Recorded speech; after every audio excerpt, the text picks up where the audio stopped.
Como cada Viernes Santo, alrededor de 100.000 personas suben y bajan las colinas de este santuario de Calvaria a 40 kilómetros de la capital de Cracovia.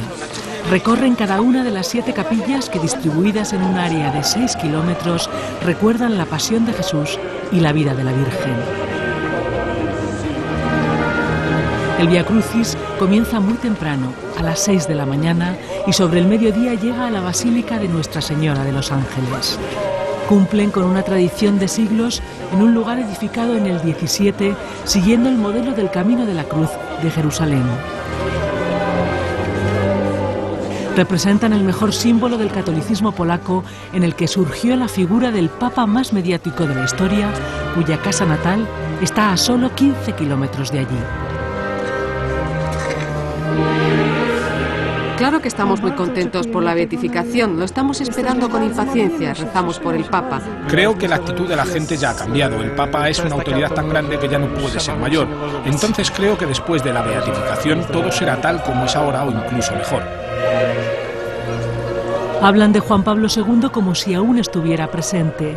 Recuerdan que en su primer viaje como Papa a Polonia les pidió que no cesaran nunca de acudir a este santuario y actúan casi como si ya se hubiera producido su beatificación.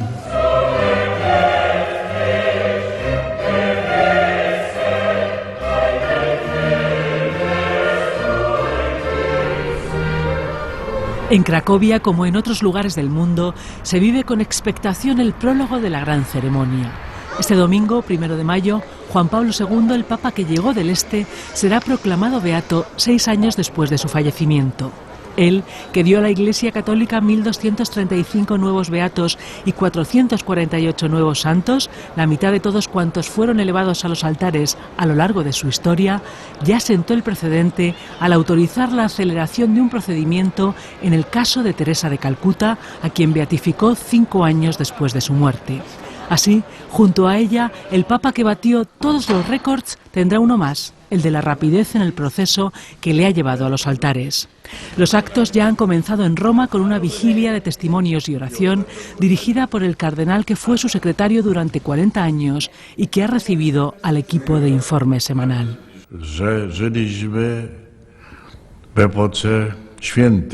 Vivimos en una época de santos. Juan Pablo II, Madre Teresa de Calcuta, Padre Pío y muchos otros. El siglo de los santos. Él crea este grupo de santos. El mundo está cada vez más lejos de Dios. Entonces Dios nos da testigos, los testigos de su existencia,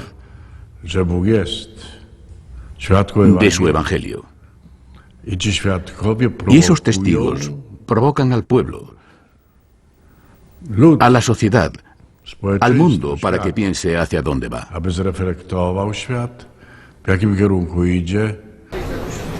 Karol Wojtyła, que iba a convertirse en el primer papa eslavo, el papa más visible de la historia y una de las personalidades más influyentes en la segunda mitad del siglo pasado, nació el 18 de mayo de 1920 aquí, en Wadowice, en una casa junto a la iglesia donde fue bautizado, en la plaza principal.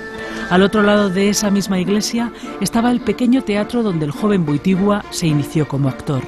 Ahora es un museo en el que se guardan recuerdos y objetos personales de toda su vida y testimonios de personas que le conocieron. Una de cosas que me impresionaba por toda su vida, esta concentración sobre las personas que encontraba. Y finalmente esta especie del don que hacía de sí mismo, de regalo enorme, de su propio tiempo, de su persona, por toda su vida, incluso cuando era el Papa, nunca reducía el tiempo que consagraba a los encuentros con amigos o con la gente.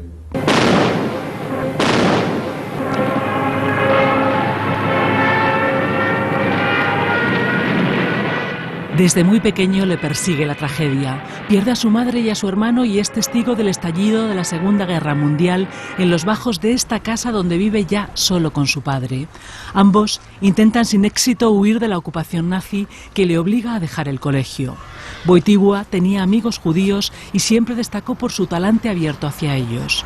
Eran los días terribles del gueto de Cracovia. En ese momento liquidaron a todos los judíos de Wadowice. Fueron los judíos de Wadowice y de Cracovia. En Cracovia crearon un gueto. Entonces no era posible ponerse en contacto. Yo entonces estaba en Varsovia, en el gueto de Varsovia, donde después organizaron un levantamiento. No se podía contactar con los judíos, era imposible. Te podían matar. No se podía atravesar el muro del gueto. Podías morir. Después de quedarse huérfano, los sacerdotes de su parroquia son arrestados por la Gestapo. Él está fichado y tiene que refugiarse en una buhardilla de la ciudad. Participa en el teatro clandestino que sufre una redada.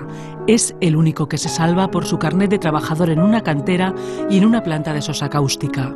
La muerte le ha pasado rozando. Con 24 años le atropella un camión alemán y está 9 horas en coma. Años atrás, una bala perdida casi le alcanza. A 40 kilómetros de donde él se encuentra, el mundo vive el horror de Auschwitz, el mayor campo de exterminio de la historia del nazismo, donde son asesinados más de 2,5 millones de personas, la mayoría judíos, y más de 500,000 mueren por el hambre y las enfermedades.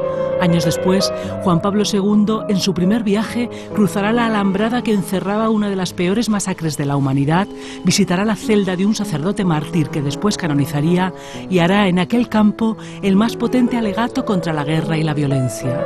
Antes de que acabe la contienda mundial, ya se ha ordenado sacerdote.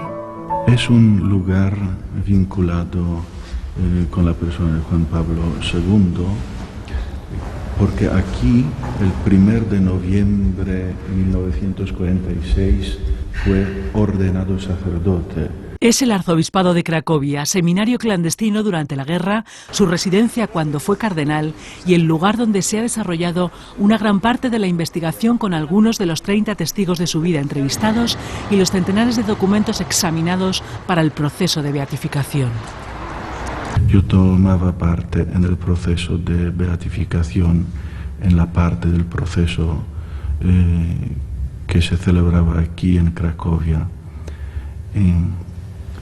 En los testimonios de la gente que hemos interrogado durante el proceso, también se veía eso, que ya durante su vida, la vida del Papa, la gente lo consideraba un santo. To jest jedna rzecz ciekawa. Nosotros hemos visto toda su correspondencia privada y esos son miles y miles y miles de cartas que muestran al Papa como hombre. O sea, él mantenía correspondencia no solo con los más grandes de este mundo, sino también, lo que es precioso, con los más pequeños de este mundo. Contestaba prácticamente todas las cartas. En esta calle, muy cerca de la catedral, está la casa donde Karol Wojtyła vive sus primeros años como sacerdote, a los que corresponden estas fotografías de sus excursiones en la montaña o en kayak. En el estudio previo a su beatificación se han examinado los rasgos de su vida que acreditan el heroísmo de sus virtudes como cristiano, algo que conocen bien los que fueron sus amigos. A casi todos los casó después y bautizó a sus hijos, como a esta profesora de química que le conoció por primera vez en 1952.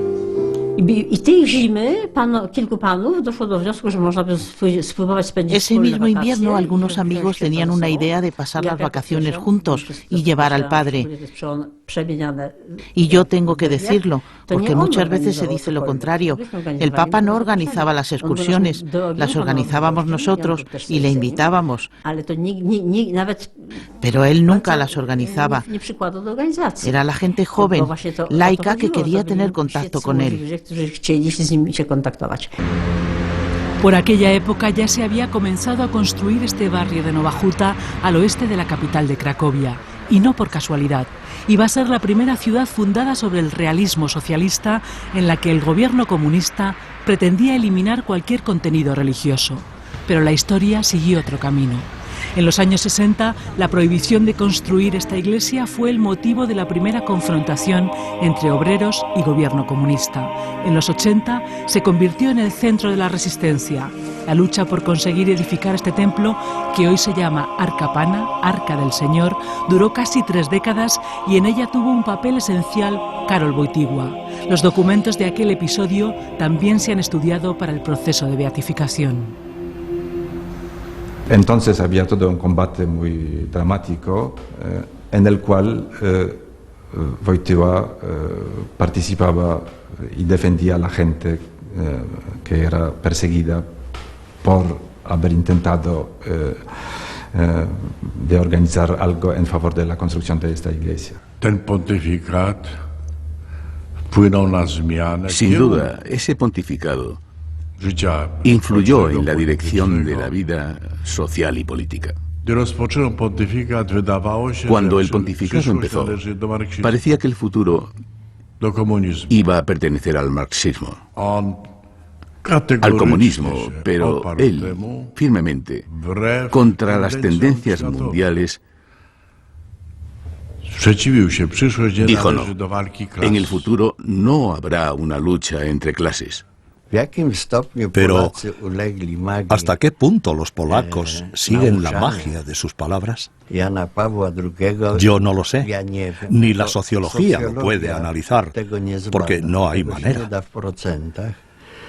Pero la Iglesia, después de su pontificado, es diferente. Polonia es diferente.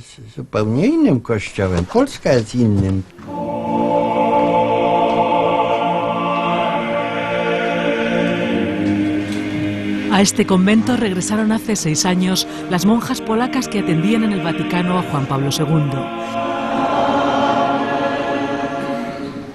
Y desde este otro santuario se seguirá en Polonia la ceremonia de la beatificación. Edificado muy cerca de donde estaba la planta en la que trabajó el joven Wojtyła, junto a él se construye un centro cultural que llevará su nombre y que a partir del mes de junio guardará la única reliquia del futuro beato, una muestra de su sangre entregada por los médicos del Gemelli, además de todos sus textos. En el monasterio que hay junto a este santuario se guardan también las reliquias de Santa Faustina, una monja polaca a la que admiraba Juan Pablo II. El milagro que se le atribuye para su beatificación es la curación de una monja francesa aquejada de Parkinson. Pero todo este proceso también ha recibido críticas desde varios sectores. 50 teólogos alemanes, entre ellos Hans Kühn, firman una carta contra la beatificación y piden la de Monseñor Romero. Redes cristianas muestran su rechazo y recuerdan que el Papa condenó la teología de la liberación o que mantuvo un modelo jerárquico postergando la democratización interna de la Iglesia. Críticas que contrastan con el sentimiento que se percibe en Polonia. Me alegro mucho por la beatificación. Todos los polacos estamos muy contentos por lo que va a pasar el día 1 de mayo. Como cada sábado de gloria, muchos polacos se acercan a las iglesias que no han abandonado durante toda la Semana Santa o a la plaza del mercado de Cracovia para la tradicional bendición de los alimentos. Toda su vida escuchaba, estaba atento a lo que Dios le estaba diciendo. Y después, con todo eso, convertido en una oración personal, él iba al encuentro con la gente. Eso era lo más auténtico y convincente. Por eso la gente le aceptaba, la gente buscaba esos valores, la santidad, o sea, la unión con Dios. Hay recuerdos y estatuas de Juan Pablo II en todos los rincones de Cracovia. Su figura, sus fotografías nunca han desaparecido de la iconografía local, pero estos días presiden las plazas públicas, las más visitadas por los turistas, y están en el interior de las iglesias. Como todas las beatificaciones, la de Juan Pablo II ha seguido un riguroso proceso, pero en este caso ha habido algo excepcional. Además del italiano, se creó aquí en Cracovia un tribunal especial para que desarrollara una investigación entre quienes le conocieron en su juventud, incluso antes de ser sacerdote. Todo para dar categoría oficial a algo que se puede ver en otros lugares del mundo, pero de manera especial aquí en Polonia, que la gente le venera con devoción, de tal forma que el que fuera el primer papa no italiano en 400 años podría ser muy bien proclamado santo por aclamación popular, como ocurría antes de la Edad Media. Benedicto XVI será el primer papa en 10 siglos que eleve a los altares a su antecesor, tal como muchos reclamaban ya el día en el que falleció el papa polaco. Por la mayoría de los polacos es desde hace tiempo ya considerado como un beato, un santo, y hay mucha gente que reza a él y le ve entre otros santos en la, digamos, piedad personal.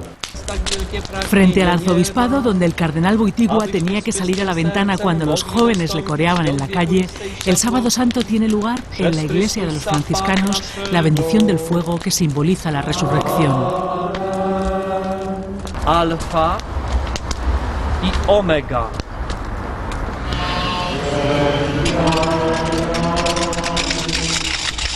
De la que fuera su parroquia, San Florián, los fieles salen también con velas en procesión.